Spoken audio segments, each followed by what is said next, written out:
Hello student, welcome to the social science class. Today we are going to talk about the state form on the basis of language. आज हम बात करेंगे कि भाषाई आधार पर राज्यों का पुनर्गठन कैसे किया गया था। ठीक है, तो लास्ट टर्न पर हमने बात कर ली थी भारत में विकेंद्रीकरण।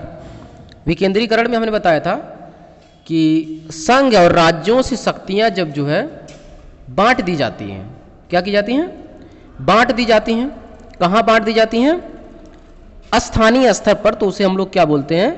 विकेंद्रीकरण कहते हैं। ठीक है, जिसमें हमने बात किया स्थानीय सरकार के बारे में, और शहरों में नगर पंचायत, नगर पालिका, नगर निगम, और गांव में ग्राम सभा या ग्राम पंचायत होती है।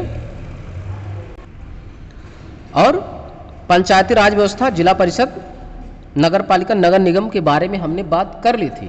तो आज आगे चलते हैं भाषाई राज्यों पर। ठीक है, तो आपको पता होना चाहिए स्टूडेंट कि 15 अगस्त 1947 को जब भारत देश आज़ाद हो गया, तो आपको ये भी जानकारी होगी कि भारत में विभिन्न जाति समूहों में लोग रहते हैं, अनेकों संप्रदाय के लोग रहते हैं, जिनकी भाषाएं क्या हैं? अलग अलग हैं, उनकी बोलियां अलग अलग हैं। तो इस आधार पर 1950 के आसपास में लोग आंदोलन करने लगे कि हम हिंदी भाषी हैं, हम हिंदी बोलते हैं, तो हमारे लिए एक अलग स्टेट बना दिया जाए। हम तेलुगु भाषी हैं, हम तेलुगु भाषा बोलते हैं, तमिल बोलते हैं, तो हमारे लिए एक अलग राज्य बना दिया जाए। हम पंजाबी बोलते हैं तो हमारे लिए एक अलग होना चाहिए। हम हरियाणवी बोलते हैं तो हमारे लिए एक अलग स्टेट होना चाहिए। गुजराती बोलते हैं तो हमें एक अलग स्टेट चाहिए। मराठी बोलते हैं तो अलग स्टेट चाहिए। ठीक है, तो इसी आधार पर भाषाओं के आधार पर फिर राज्यों का क्या किया जाने लगा? गठन किया जाने लगा, जिसमें सबसे पहला हमारा जो राज्य भाषा के आधार पर गठित हुआ उसका नाम था आंध्र प्रदेश। वो तेलुगु भाषियों का एक तरह से प्रदेश है। और फिर गुजरात और महाराष्ट्र पहले एक ही स्टेट में थे, इनको बांट करके एक गुजराती भाषा का और एक मराठी भाषा का क्या बना दिया गया?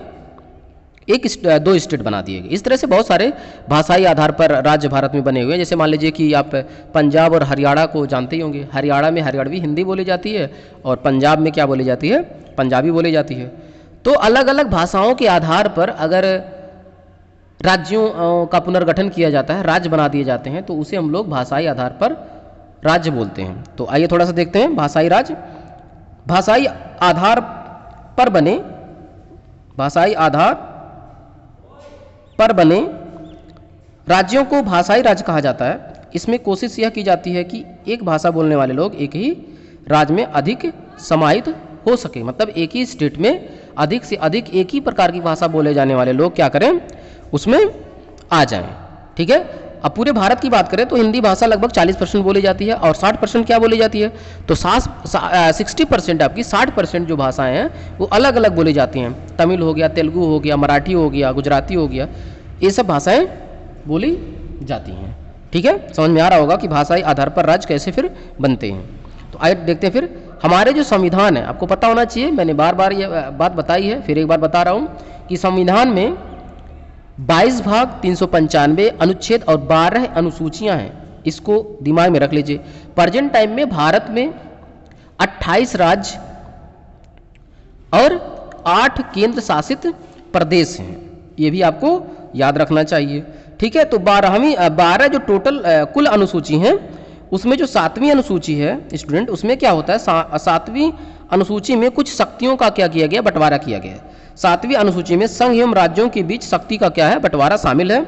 इसमें 3 उप अनुसूची हैं, 3 अलग से कुछ उप अनुसूची किसमें? 7वीं में जोड़ी गई हैं, जिसमें पहला हमारा संघ सूची है।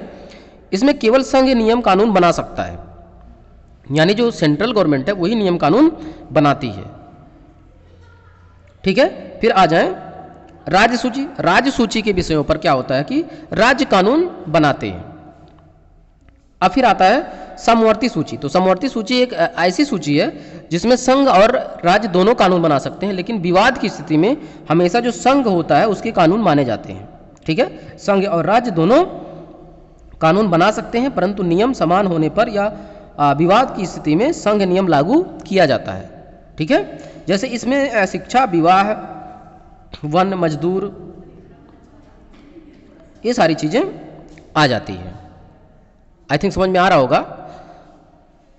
तो अब बात करते हैं कि क्वेश्चन कभी कभी पूछा जाता है कि भारत में ऐसा कौन सा स्टेट है जिसका खुद का संविधान है। तो स्टूडेंट वो था पहले, अब प्रेजेंट टाइम में नहीं है, लेकिन क्वेश्चन आ सकता है अभी भी सिलेबस में कि ऐसा स्टेट कौन सा है जिसका खुद का अपना संविधान है। तो जम्मू कश्मीर राज्य था जिसका खुद का अपना संविधान था।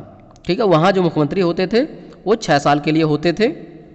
और अनुच्छेद 370 कौन सा 370 काफ़ी विवादित रहा है, और आई थिंक 2018 में इसको 19 या 18 में क्या किया गया, खत्म कर दिया गया है।